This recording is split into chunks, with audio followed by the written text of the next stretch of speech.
Okay, tingnan muna po natin ito kung anong una natin. Uy, abundance, no? Sabi po dito, I am a limitless being and I can manifest whatever I desire to this physical reality, no?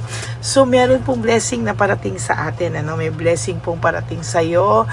This is all about abundance, ano? Kung medyo mabigat po yung aura mo, kung medyo magaan po yung iyong kumaga kung mabigat yung mga pinagdaanan mo, no? Parang recently ako na may pinagdaanan akong mabigat, but now I am back at syempre alam ko na kahit anuman pagdaanan mo, nandyan ang pamilya mo to always, alam mo yon, back you up, to support you, no? Yan po, no? So always focus on the good side, sa blessing, no? At tanggalin ang mga negativity, tanggalin natin yung mga negative na feelings, no, sa atin, and always focus sa pagmamahal sa sarili mo. Always, sabi ko, always choose to love yourself because self-love is still the best love of all. Then your family po, no, yung family mo na always there sa tabi mo, yan, ano, and of course, no, sa inyo po na broken hearted, sa inyong mga asawa, ganyan, ano, always look for yung pagmamahal. Tingnan niyo yung pagmamahal ng mga anak nyo sa inyo. Ako po, kahit po hindi yung anak ko ay hindi po galing sa akin, ano, binigay po siya sa akin ng Diyos, pero alam niyo, ang pagmamahal namin sa isa't isa ay wagas, very unconditional, walang kahit na anong makakapantay, no? Yung pagmamahal namin sa isa't isa is beyond limit, beyond alam mo yon, talagang kahit po pala hindi sa'yo lumabas, no, ang pagmamahal mo sa kanya, you will always protect your child whatever happens, no? And alam mo sa sarili mo kung ano ang pagmamahal na naibibigay din sa'yo at saya na nabibigay sa'yo ng batang yan, no? Kaya marami pong nagmamahal sa'yo, kaya huwag mo pong isipin na walang nagmamahal sa'yo, no? Dahil maraming nagmamahal sa'yo. Nandyan ang pamilya mo, nandyan ang sarili mo, and of course, kung may mga anak ka, nandyan din po. Guilt, no? May mga tao po na kailangan mo pong i-release yung kahit na anong negative thoughts, feelings, guilt na yung mga ginawa sa'yo, no? Always release that, no? Hindi mo po kailangan i-stay yan sa'yo. All negative emotions, tanggalin mo po sa'yo. Maybe may mga tao po na, for example, kahit hindi ikaw yung nakasakit, pero pilit nilang sasabihin na ikaw yung nakasakit, tapos yung guilt mo sa'yo, no? Alam mo po yung sarili mo. Always analyze things, no? Kung ikaw ba talaga ang may kasalanan or hindi. And, tanggalin mo po yun, ano? Kasi may iba po talaga na sila na yung nanloko, sila na yung nambabae, sila na yung nanlalaki, sila na po yung lahat, pero yung guilt sa iyo pa yun pinapapunta o pinaparamdam. Sila na yung nakasakit, sila na yung nakapagbitaw ng masasakit, parang yung panloloko nila, yung pambababae nila, panlalaki nila, sa iyo pa nila sinisi. Yun po yung hindi maganda. Release that energy, no? Tanggalin mo rin po yung takot mo, no?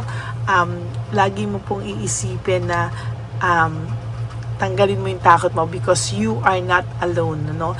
Hindi ka po nag-iisa, at sa nakikita ko po ay kailangan mo pong tanggalin yung takot. And then there is this service, no?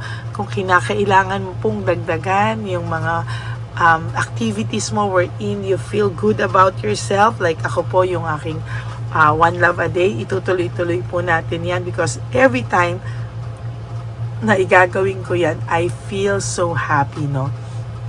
Kaya po tuloy ang ating One Love a Day, lahat po ay with my team, with my family, no? Tuloy po yung One Love a Day dahil dyan ako sumasaya. That's my service. Ikaw, ano po ang service na nakakapagpasaya sa'yo? Like halimbawa, kung magaling kang kumanta, you do it for your choir, no? Sa choir nyo, o kung magaling kang kumanta, i-share mo po, no? Kung may nalulungkot na tao, kantahan mo. Yung mga ganyang simple things po, no? In life, no? Yan po, no? And then,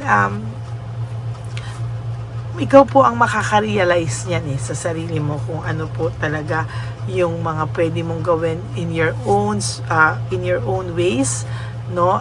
Talagang kailangan po yan, ano? And you have to balance life, no? Sometimes, may mga nagpapalungkot sa iyo na hindi mo alam bakit, pero one day marirealize mo, ganun pala yun. Kaya pala ako nalulungkot, no? Akala mo ganito yung nagpapalungkot sa iyo. Yun pala, may ibang bagay na pinaparealize sa iyo, no? Na kailangan mo ding mag-step out sa comfort zone mo, and kailangan mong tanggapin lahat and harapin lahat on your own, no? Sometimes yung loneliness nasa lalabanan natin, ano? Sabi ko nga, biglang nahulog to, loneliness, lalabanan natin yan, ano? Marami pong nagmamahal sa atin. Isipin mo, yung mga nagmamahal sa atin, sapat na po yun, ano? Huwag na tayo maghangad ng iba pa, no? Minsan, doon tayo mas makakaramdam ng lungkot, no? You have to be contented, you have to be fulfilled with what you have, kung sino ang mga taong nasa paligid mo, kung ano yung meron ka, and then pag na-satisfied ka po and nakontento ka sa buhay, doon mo marirealize na everything happens for a reason, ano? People come and go, yung loneliness na yan nasa isipan lang po yata natin, ano? And we have to change our perspective in life. Kailangan natin baguhin yung perspective natin sa buhay, and you have to realize and analyze sino yung mga people na nagmamatter sa iyo most, no? Yun po, no? So, yan po yung message sa inyo for the day. And now, tingnan naman po natin dito, no? Ang person mo po, right at this very moment, ay may conflict pong nararamdaman, or may conflict po siya na nararamdaman, ano? Maybe itong person na ito ay sa nakikita ko po, magulong-magulo po ang buhay niya ngayon. Maybe naguguluhan din siya, nagugulumihan din siya, at hindi niya din po alam kung ano po yung mga nagawa niya sa'yo, no? Maybe itong taong to, pinagpalit ka ng ganun-ganun lang, or ginusting ka, or sinaktan ka nitong taong to. But the truth is, kung sino man po yung ipinalit niya sa'yo, ay mas gulo pa po yung ibinalik, no? At sa nakikita ko po, medyo worse po, no? Dahil kung ano po yung ginawa niya sa'yo, ay ibabalik po ng taong pinagpalit niya sa'yo, ibabalik din po sa kanya yung pain na ibinigay niya po sa'yo. Wala pong gana itong taong to lately, no? Ito pong taong to ay nakakaramdam ng kapaguran, no? Ito po ay may katamaran na magkikilos ngayon sa mga oras na to. Punong-puno po ang isipan nito. There is this mental disease, para siyang mababaliw, para siyang hindi niya po alam kung ano po ang kanyang gagawin. Meron po siyang fear, sadness, and loneliness. Right at this very moment, ang taong ito ay nakakaramdam ng fear, sadness, and loneliness, no? Ang Tower ay lumabas sa ating reading for the day. Ito po ay pagbagsak ng kanyang mga imahinasyon na pangarap, no? Akala niya po yung buhay niya ay sasaya. Pag nasaktan ka niya, okay na siya, ganyan. Okay na siya dun sa pinalit niya sa'yo, sa babae, no? Na pinalit niya sa'yo, or sa lalaking ipinalit niya sa'yo. But the truth is, yan po ang magbibigay ng malas sa kanya. Yung pinalit niya po sa'yo ang magiging malas sa buhay niya, no? Yun po yung hindi niya matatanggap, no? Na yung pinalit niya sa'yo, yun po ang magsisilbing malas sa buhay niya. Yung pinalit niya sa'yo,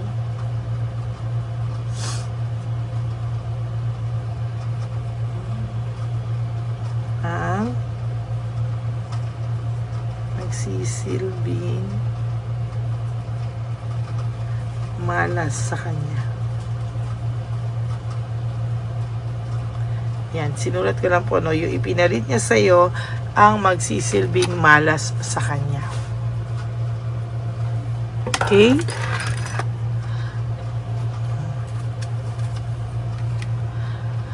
Ayan, nagsisimula na po siyang ma-anxiety, may trauma, anxiety attack, no?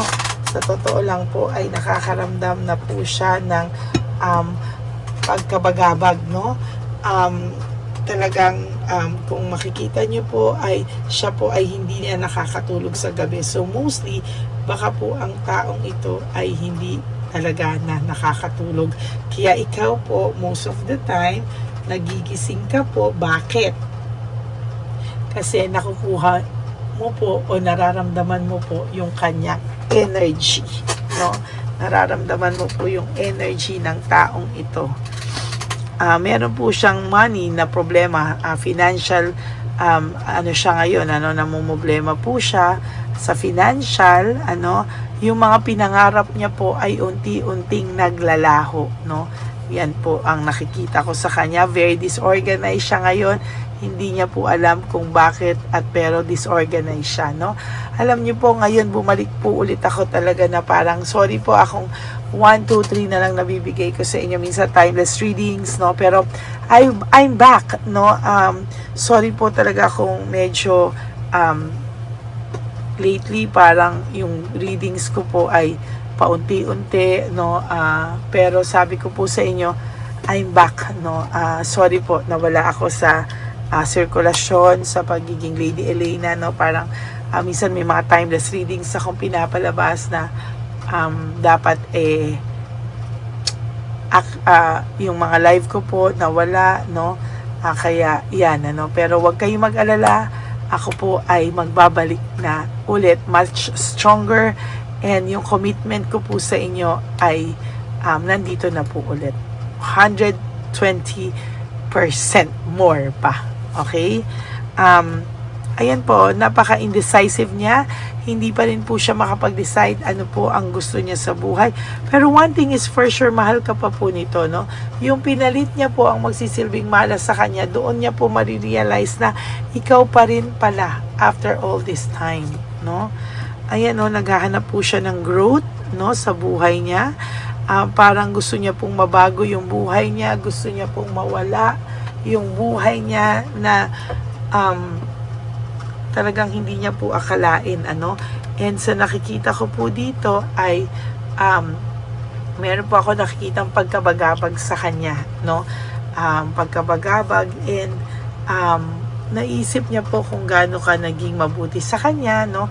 Gaano ka yung pinagsamahan yung dalawa, gaano mo po siya inalagaan, no? Pero siya po ay natukso at nabaling sa iba ang pagmamahal niya sa iyo, no? There is this yung naisip ka po niya, namimiss ka po talaga ng person na ito, yung relasyon niyo po, dalawa, either kayo mag-asawa o kayo po ay mag-boyfriend or live-in partners. Wala lang po siyang magawa sa ngayon, no? Lack of initiative. Sa totoo lang po ay hindi niya po alam ang kanyang gagawin. There is this reflection, may reflection po akong nakikita na ang taong ito po ngayon ay nag-iisip po siya, no? There is this gossip and isolation. Sa nakikita ko po talaga ay ayaw niya po na pag-usapan siya. Ina-isolate niya po yung sarili niya para hindi niyo siya mapag-usapan dahil true enough, siya po ay naghihirap sa ngayon. Ayan, no? Siya po ay naghihirap sa ngayon. Okay, that is your first reading of the day. I hope na naka-resonate po kayo. And if you do, can you please give me a like and comment down below para naman po alam natin kung ano po ang inyong reaksyon sa ating readings, no? Okay lang po yan kung meron po tayong mga bashers minsan. It's okay po, no? Wag po kayong magalit, wag po kayong magdamdam. Syempre, meron din po silang mga sarili-sarili nilang idol, meron po silang sarili-sariling pina-follow, and alam nyo naman po na meron tayong fake na Lady Elena na kung saan ay tayo po ay binabantayan, at talagang ginagamit niya yung ating channel para siya po ay manggaya, at sa dami-dami naman po, hindi naman po ako sikat, no? Bakit ako pa yung ginaya, no? Pero it's okay po, no? Ganun po talaga. Matatalino po ang aking mga Lady Elena family. Alam po nila na kung sino ako at kung ano ang boses ko pag nakausap niyo ako. Ano? For those of you po who would like to have a private reading with me, you can message me po at Ladyly Elena. That's Ladyly Elena. Nasa dulo po yan ng ating video. Diyan niyo po ako makukontak. That is my only official and legit FB and Messenger account. Bago po yung aking official and legit FB account, inilabas ko muna po ang fake account ng Lady Elena na kung saan siya po ay nag-hack ng mga tao, no, na details nyo. So, careful lang po kayo, ha? And, ang lagi ko naman din pong payo sa inyo, sa aking mga ever solid, loyal, and faithful na Lady Elena family, mahal ko po kayo. Marami pa akong pagkukulang sa inyo. Medyo naging busy po ako.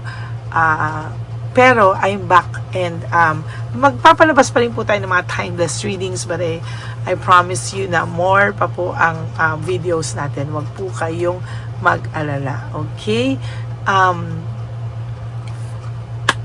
For those of you nga po, yung sabi ko, yun po yung aking official legit na FB and Messenger account. And for those of you who would like to give me a super thanks for this video, you may message me po. Please do so, and I will be so grateful. No, maraming salamat po, lalo na tayo po talaga ay nag-iipon na sa ating One Love a Day. Maraming salamat po sa lahat ng tumulong sa ating previews na One Love a Day. Maraming salamat po dyan at na-appreciate ko po yan from the bottom of my heart. Pero ngayon po tayo po ay mag-iipon na ulit para sa ating One Love a Day sa July. So sa lahat po ng gustong magbigay ng super thanks, I would really appreciate that from the bottom of my heart. Iniisip ko po na baka yung One Love a Day natin ay try din po natin naman yung mga iniwan at namimiss akong for the aged. Titingnan po natin, lalagyan natin ng ibang twist yung ating One Love a Day, no? Titingnan ko po at i-feel ko po, i-meditate ko po kung ano yung bagong pwede nating gawin for One Love a Day natin. Sabi ko nga po sa inyo, yung commitment ko, I'm back. Hindi ko po alam, basta I'm back, no? Yung commitment ko po sa inyo, 120, 150% more pa, no? Kaya, nandito lang po ako palagi para sa inyo. And I really appreciate lahat po kayo na nagmamahal sa akin every day, especially kahapon. Hindi ko po alam, no, but ang dami nag-message sa akin na I love you po and thank you po. I love you from the bottom of my heart. Sabi ko, wow, akin yun na. I love you all from the bottom of my heart. Maraming salamat po. Nakatulong po kayo sa akin sa recovery ko. And I'm back. No? Marami po ako na-realize and maraming salamat po sa inyong lahat. God bless you all. And babalik po ako, no, for another set of reading. Meron tayong timeless reading. Then, mamayang gabi po ulit, babalik ako for our third reading for the day. Tatry ko pa po if kaya ko pa pong mag-fourth reading since meron po akong dalawang private reading mamaya. Yes, meron na po akong dalawang private reading mamaya, but I promise you na ngayon po, meron ako kaninang dalawang private reading. At mamayang gabi ulit, meron. Bukas po ulit, meron akong private reading, ganyan. Pero on Saturday po, wala po akong private reading. Sunday, Monday, Tuesday, no? Ako po ay may pupuntahan. Kasama ko po ang aking anak. Kami po ay magpapahinga muna. And, at meron din po kaming misyon na gagawin, at meron din po akong trabahong gagawin. So, ayan, no, maraming salamat po sa inyo. Ako po ay magbabalik for another set of reading, for timeless readings. Dito lang po yan sa Lady Elena. Maraming salamat po. God bless you all and I love you all from the bottom of my heart. Sabi ko nga po sa inyo, I'm back. God bless you all and I will all see you again on my next reading. Second reading will be a timeless reading. Bye! God bless you all! May update po, may nagpanggap pong subscriber natin na Siya po ay magpapahula sa fake na Lady Elena, kaya ayan, hinihingan po siya ng $80. At ang cell po niya ay nabigay at nakuha. Ang pangalan niya po sa cell ay Julian Albert, no? Siya po ay may cell account din, kaya mag-iingat po kayo. Ayan po, no, kung sino man po yung scammer na Julian Albert na yan, no, iinsensuhan po natin yan para siya po ay makonsensya. Kung wala man po siyang konsensya, at least po bumalik sa kanya lahat po ng kanyang ginagawa, at maling-mali po yan, ano. Basahin niyo po lahat yan, makikita niyo po, ayan po ang cell number niya at Julian Albert na yan, ano, para po talagang mai-report din po natin yan na siya ay gumagamit ng cell account na Julian Albert. Mag-ingat po kayo, ayan po yung number niya, ayan po yung pangalan niya. Huwag po kayong magpauto. Nakita nyo naman po, no, napakalayo po ng pangalan ko sa pangalan ng pinagsesendan nyo po ng account o ng pera. Kaya mag-ingat po kayo at beware sa scammer na to. At talagang ayan po, pinost ko po ang kanyang pangalan dito para maging babala po sa inyong lahat. Maraming salamat po. At mag-ingat po kayo, pakireport po ang page na yan, ang messenger niya na Lady Elena. Maraming salamat po and God bless you all. Ayan, sa susunod po makikita niyo yung account niya na ire-report niyo. Salamat po na marami. Magandang gabi po ulit sa inyong lahat. Ako po ay muling nagpapaalala sa inyo na mayroon pong lumalabas sa FB at Messenger account na fake account po, no, nang hihingi po ng $25 through PayPal, at hindi po yan totoo. Huwag po kayong maniwala dyan. At pag sinabi mo po na gusto ko pong marinig ang boses nyo or makita kayo, ang sasabihin po ay magbibigay kami ng link, buksan mo yan, at pagkatapos ay makikita mo ako. Huwag po kayong maniniwala dahil yan po ay hindi totoo. Yan po ay isang malaking scam na pag binuksan nyo po ay mahahack po lahat sa inyo. Mahahack po ang inyong mga personal details. Lahat ay mahahack. Ako po ay nalulungkot na ito po ay nangyari, ngunit sa talagang may mga tao pong masasama at may mga tao po talagang hindi makatiis na hindi gumawa ng masama sa ibang tao. Pero maging aware po sana kayo, tulungan niyo po ako, i-report po natin yung fake na yan at sa FB para siya po ay mawala na at wala na po siyang mabiktima pa, no? Nandyan po lahat ng details at maraming salamat po sa inyong lahat. Maraming salamat po sa inyong lahat at mag-iingat po kayo.